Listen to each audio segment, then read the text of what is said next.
মোটরওয়েতে এই চিহ্নের অর্থ কি? মোটরওয়ের সাময়িক চিহ্নগুলি জানা এবং মানা জরুরি।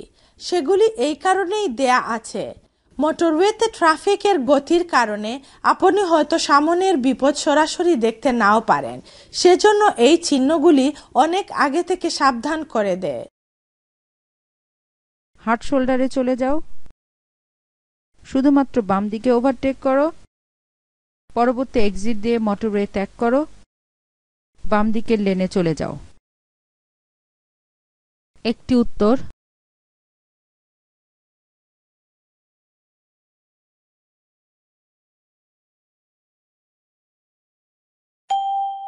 একটি উত্তর